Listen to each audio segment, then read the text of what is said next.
Hey guys, welcome back to my channel. If you're new here, welcome to my channel. I want to start off this video by making a tiny disclaimer. I really don't like making them or having to explain myself or anything like that, but I did want to let you guys know how I've been feeling lately. Anastasia has been pushing out the launches lately, as you guys may know.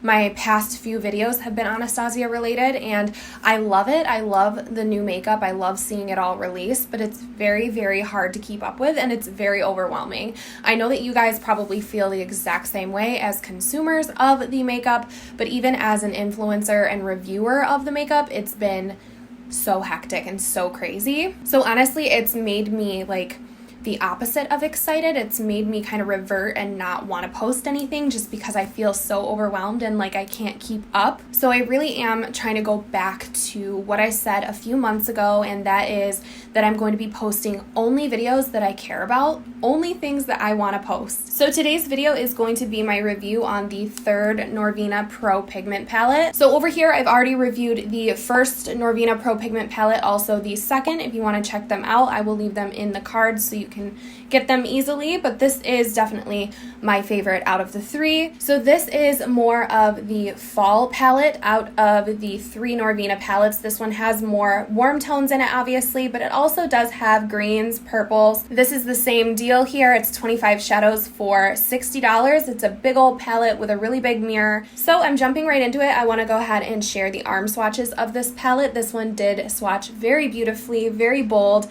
There are, of course, mattes in here. There's neons, there's shimmers, and some of the shimmers are duochrome. There's always a lot of different textures and finishes in these Norvina palettes. So I'm going to go ahead and share with you guys my very first time using this palette and my first tutorial using it. I had a pretty good experience with it, so if you guys want to see how I got the eye look that I have on my eyes today, then just keep on watching. Alright, so first shade I'm dipping into is A2. It's a bright neon orange. And I'm picking this up with a Morphe M433. And I'm just going to tap off a little bit of the excess. And I'm going to blend this into my crease.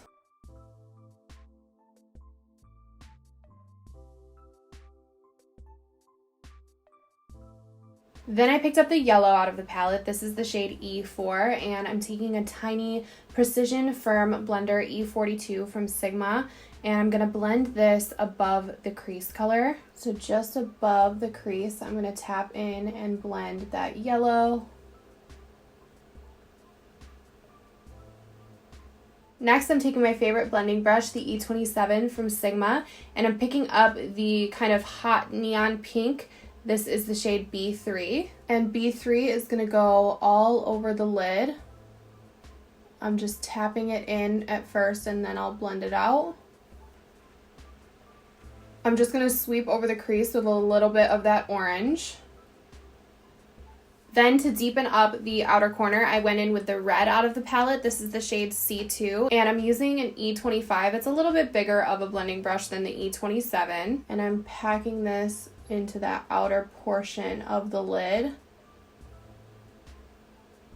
And circular motions just to make sure everything blends. Then again, I'm taking that blending brush and just making sure that the edges are nice and blended with the orange shade. I'm going to pick up some more B3, the hot pink, just to emphasize the lid a little bit. And you could literally do anything to kind of beef up this look. You could add glitter. I could have done a glitter cut crease, but I just ended up liking the way that all of the mattes played together. I wanted a little bit of brow bone highlight, so I took my little lash fan and the shade C1, like a duochrome shimmer, and I tapped this right underneath the brow bone. Might add a little bit more to the other eye because this is poppin'. Then I wanted a little something in the inner corner, so I'm picking up the same brush that I used with the yellow and just picking up a little bit more of it, and I'm going to dot this into the inner corner.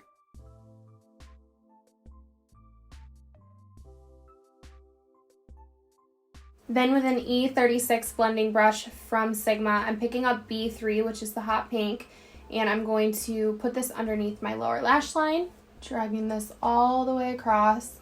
And then I did pick up a little bit of that red with the same brush and put it right in the outer corner of the lower lash line, just to make sure everything is nice and cohesive. And then it's time for liner and lashes, and that completes the look. If you guys are wondering, I used the new Huda Beauty Life Liner, and the lash style is Hoodie number 23 Lengthy.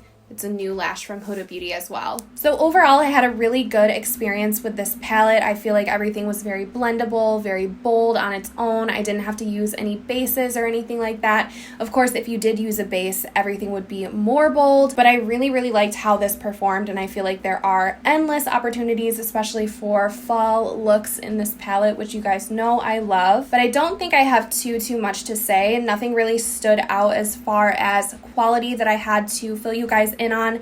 It's right on par with the other Norvina palettes, and I do think that they are very high quality shadows, and I don't think it's too much of a shocker that this is my favorite out of the three. I'm a little bit more on the basic neutral side than the bold and colorful side of makeup, and that's just my personal preference, but you guys know that already. But I want to know what you guys think about this palette. I want to know what you think about the release after release when it comes to Anastasia. Is it too overwhelming for you guys? Are you interested in these products? Are you not interested in them? I did hear word that Norvina is going to be kind of a baby brand of Anastasia. So Norvina is going to be doing her own thing underneath Anastasia, and they're going to be kind of separate entities. So that's a little bit interesting, and maybe that will help to kind of help us as consumers figure out what we're buying and not feel as overwhelmed by the brand. But it is a little bit crazy out here in the makeup industry, I'm not gonna lie. But that is all that I have to say for this video. Thank you guys so much for watching. Don't forget to subscribe to my channel if you have not already. Hit that notification bell so you don't miss any videos from me, and hopefully I will see you all in my next one. Bye.